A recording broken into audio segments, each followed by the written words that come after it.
I felt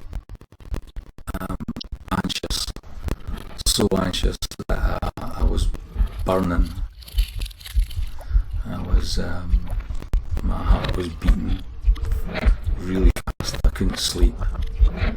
I got tireder and tireder because I couldn't sleep, because I was worrying, and I was worry. I've let the family down. Everyone's going to suffer because I'm no good. Everybody who relied on me, it was a false reliance. I was a fake. Therefore, I worried even more about what financial disaster I'd put on my family.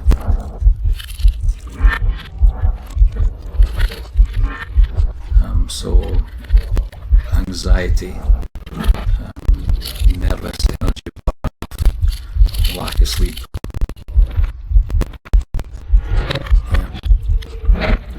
I remember vividly curling up in a ball on the living room floor, howling, not even crying, howling, saying how shit I was.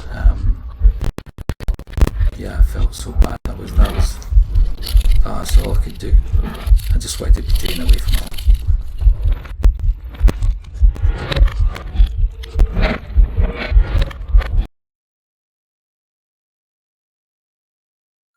I only realised something was wrong when I was driving back from school crying, and I knew this wasn't right.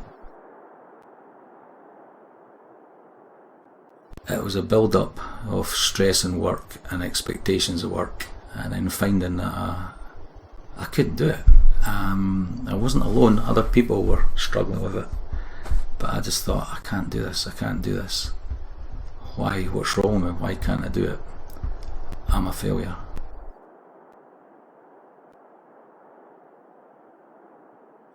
I knew I was stressed. I didn't know I was depressed, and I think it just got worse after that point. There was no stopping it. Once it started, the feelings of negativity about not being good enough, I couldn't stop it.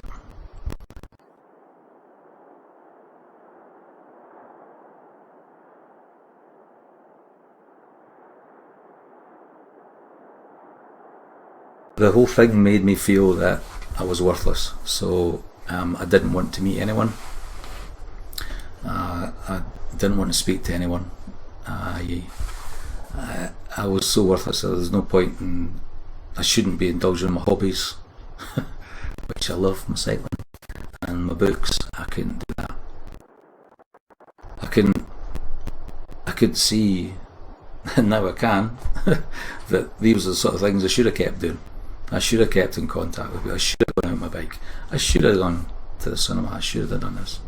I just had to hide because it was an embarrassment, and I was a worthless human being. And all the things that laterally I know is how you deal with it. I couldn't.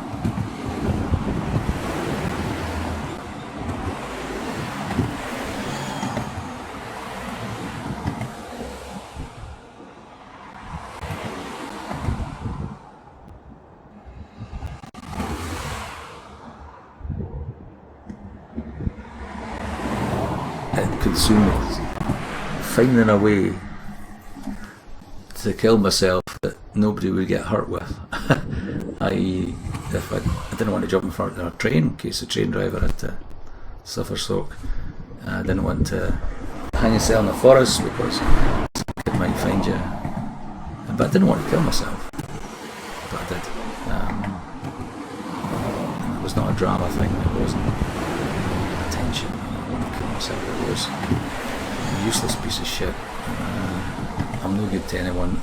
Everybody would be better off without me. Which didn't make sense. Now, listen, it doesn't make sense, but I was so desperate. I was so down. I could understand why people would do it.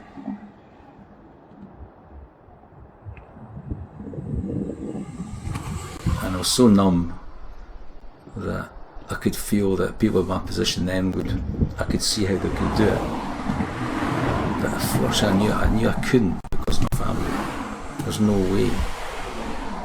Even though I was suffering and I was hating it, and I was absolutely hating myself, I would have never done that to my family. I remember a run and actually being on the beach at Kingsbands and thinking, because I was away from you all and I was having me time, then I reflected, what a fucking great life I had. This is brilliant. I love my family and this is great. I can do this.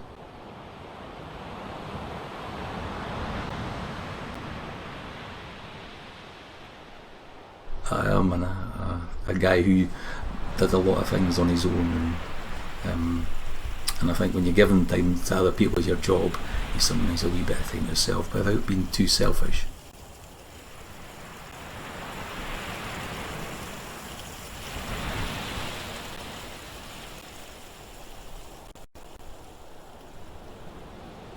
But as soon as I got out there into my stride, I'm not a great runner, but into my stride, the head would clear, and then you could just enjoy the experience. So you hear the birds, you listen to the sea crashing in, you feel tactile the sand, and the experience of doing that sort of thing. So I could enjoy the surroundings.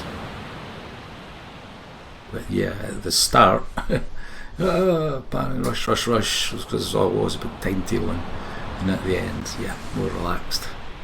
I could come home and get on with the rest of it.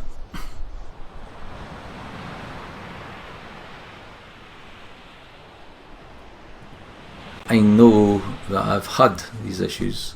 I'm hopeful I won't have them again. I can't tell if I'm going to have them or not. I don't know what's going to kick in. I didn't think I'd get it after the second time. But then I went back in that position of responsibility and I had a trigger there.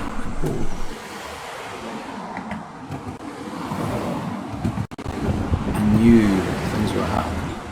And I knew that I didn't want to be ill. And I knew that I should be doing certain things and doing all these different techniques, but I couldn't stop it.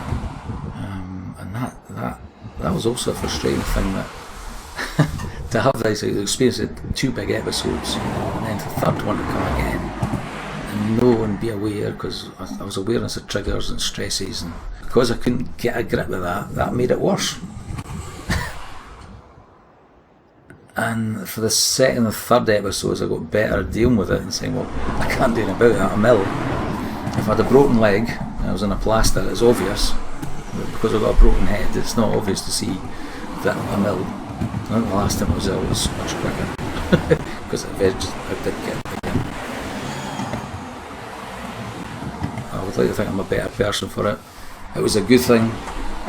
It was a horrible thing, but it was a good thing, in that it made me reflect on what was important. My family was more important than anything else. What other people think doesn't matter, apart from the ones close to you. And work is important, but hey, it's a job, and getting that balance right, and that was what was wrong.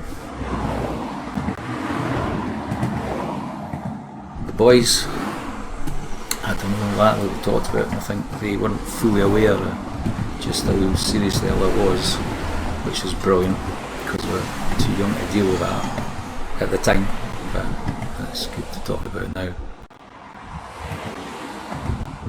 I hope they know that if anything that happens to them, then they understand that, well, it's happened to their dad, so, and he's still here, and he's still okay, I hope. And and yeah, that if it happens to their friends and that happens to people they love, that they'll have insight into to know that people need help.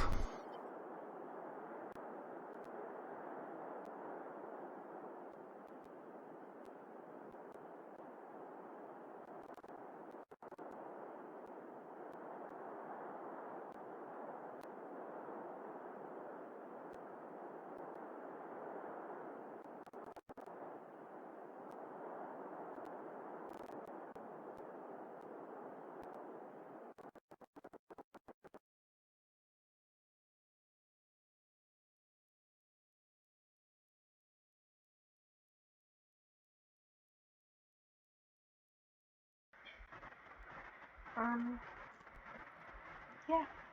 I don't know how long we have to sit here. I'm gonna look into that real quick.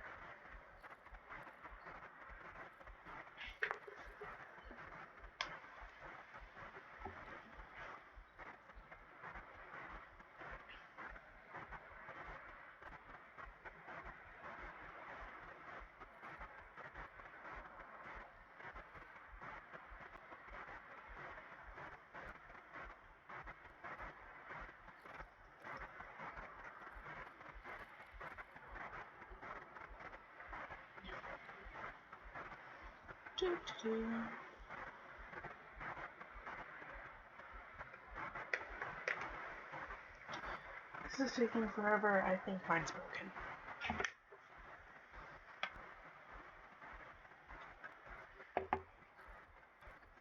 I'm giving up.